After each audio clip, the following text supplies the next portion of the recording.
So Nigerians, I've been quite busy since morning. So I've really been busy attending to a private case, and immediately I put my phone on not too long ago. I saw these messages, text messages, calls from friends and acquaintances.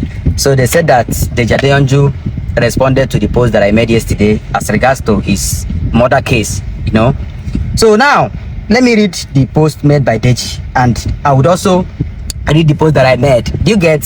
So there is nothing to fear about. There's nothing to fear here.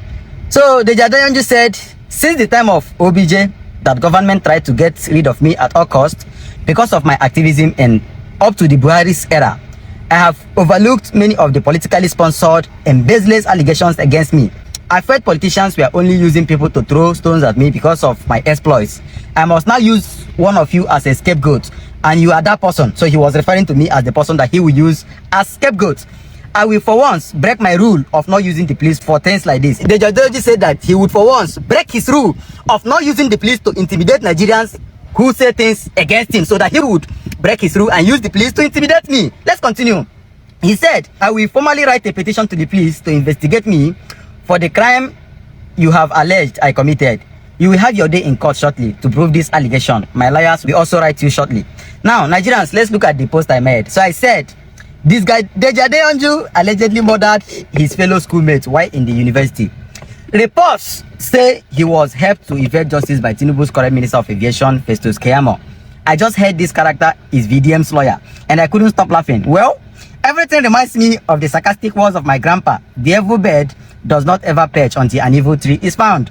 Now, let's go back to Deji Adeyanju's post. So Deji Adeyanju said that my post was politically motivated, that it was politically sponsored. So that politicians sponsored me to write what I wrote about him. Now, Deji Adeyanju, I wait for you to begin the case.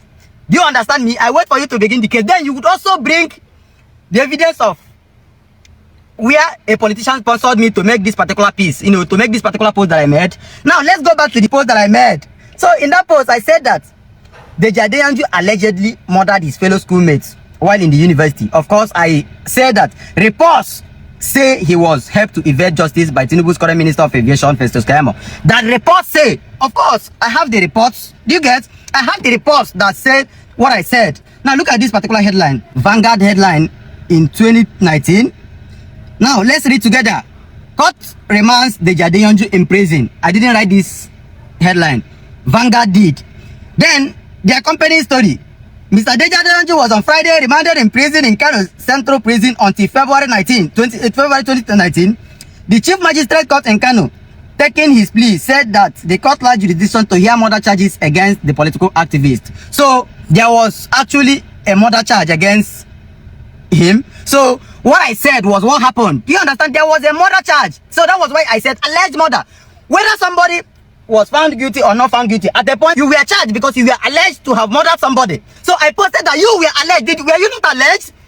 This headline from Vanguard suggested that you were alleged to have murdered somebody. So whether or not the court found you guilty, you have to tell us. Do you get? Now, that's it for that.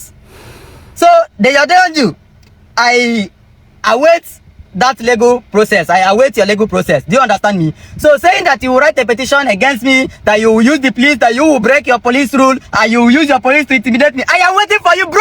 I am waiting for you. Do you understand me? Nobody can intimidate anybody in this country with the police. The police is not your police. It is Nigeria Police Force. So all of us, we go to the police, and I will present the reports that I read. Actually, I read a report, and in the report I read from Vanguard, I also read one from Premium Times. Do you understand me? These are the two reports I read. So that day, if you start your legal process, I would be there. Of course, I would answer you. Do you understand me? So I am waiting for your lawyers to write me. Then I will respond your lawyers immediately. Do you understand me? We don't fear anybody, Papa, for this country. You people lack what it takes to consume the milk that you dish out to others.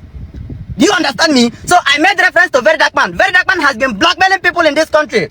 Very Dark Man has blackmailed so many people in this country. So if all the people that Very Dark Man blackmailed in this country had used the police to intimidate Very Dark Man wouldn't have been here to make noise. Do you understand me? Very Dark Man said that Mr. Jolof's wife sleeps with Yahoo boys in hotels. If Mr. Jolof's wife had used the police to intimidate Very Dark Man wouldn't have been here making noise on social media. So, bro, I know fear una. Both you and very dark man. If I fear una, make I die. If I fear una for this country, make I die. So bring it on, bro. Bring it on. I am waiting for you people. We don't fear anybody, Papa, here. Peace, my people. Make una no panic, my people. If you are my supporter, if you are my friend, don't ever panic. All these people are noise makers. Do you understand me? I don't fear them. I don't fear them. If I fear them, make I die. If I fear them, make I know. In fact, make this my motto kill me. If nothing say no, get nuisance value for this country. We go show on say all of us they game, bro. For her, order for order. We not send anybody, Papa, for here. Peace. Bring it on.